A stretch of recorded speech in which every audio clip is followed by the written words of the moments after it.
Okay, as you can see from the Google Doodle here, that it's Google's 15th birthday.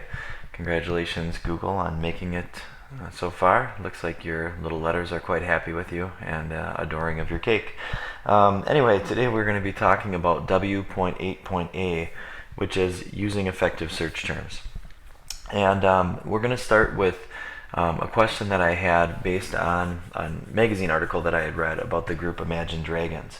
And I had read in the article that Imagine Dragons based their name on an anagram, which is a scrambling of letters from a certain word or a certain phrase to make another word. And so I was interested to see this group that sings Radioactive. I wanted to see what their band name was actually based on. What phrase did they shuffle to get the name Imagine Dragons? So I could start with the question, how did the band Imagine Dragons, oops, not Durgans, Dragons get their name? Now, I could start with that, but if I did, I would be frustrated with myself because we've talked about not using entire questions, that we wanted to break it down to the most effective search terms. Now it is possible that Google is smart enough, and it looks like they've started to figure it out for me already here, that that if I use an entire question like that, that they're still going to find similar results than if I really use the most effective search terms. But we still want to try to do our best work, so I am going to try to break it down a little bit. So I don't need how, because Google doesn't need to know that I'm asking a question. I don't even need the question mark over here. Don't need did. It's just a little wimpy verb. I don't need the article the. I do need Imagine Dragons, and I think I'll leave right now that it's a band, although I'm sure Google can figure out for me that it is a band. And then I'm going to get rid of get, because that's just a wimpy little verb too. And I'm going to get rid of there, because I really don't need that ownership, that possessive pronoun, because why does Google need to know that I want there? I don't need that word to pop up in my search, so I'm going to get rid of that as well.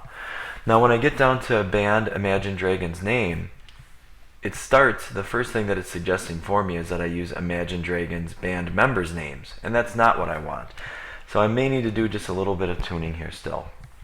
So I think what I'll end up doing here is putting band and name together instead of leaving them on opposite ends of Imagine Dragons here. So let me get rid of band and let me put it in front of name. So now I go Imagine Dragons band name. And I'm just going to put them in quotes too, and I don't know if I really would need to do this. I know we debated that in class. But if I put quotes around the words Imagine and Dragons, it's saying that I want those two words to show up right next to each other when I search. I can also put quotes around band name, and then it's telling me to put, or it's telling Google that I want those two words to show up right next to each other in my search.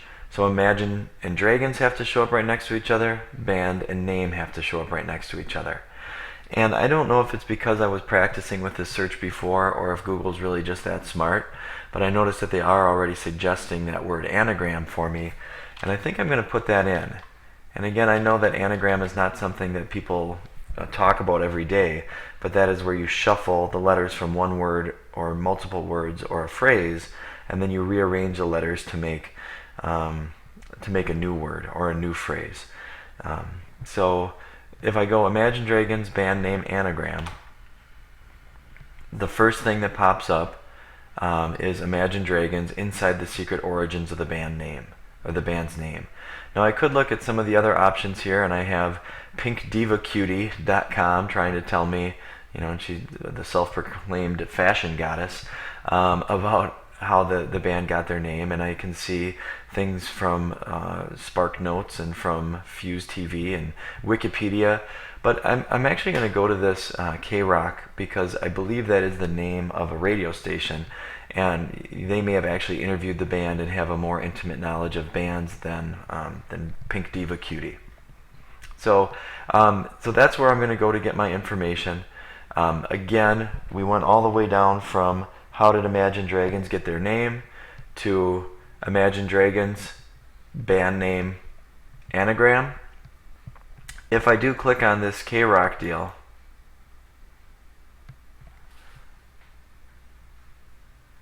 it talks about the fact that the band is really unwilling to reveal where they got their name, or what the anagram is, although they do acknowledge that that was an anagram. What's kind of funny though is if you scroll down a little bit, they talk about the fact that even though they're not willing to reveal where the names came from, they do really enjoy when their fans send in some possibilities like Radio Man Eggson, or a Gemini So Grand, or Roman's Big Angie, or God is in the Manger. So I guess all of those different phrases, you can use those letters to make Imagine Dragons, but they're unwilling to say really which one it is. So there you go.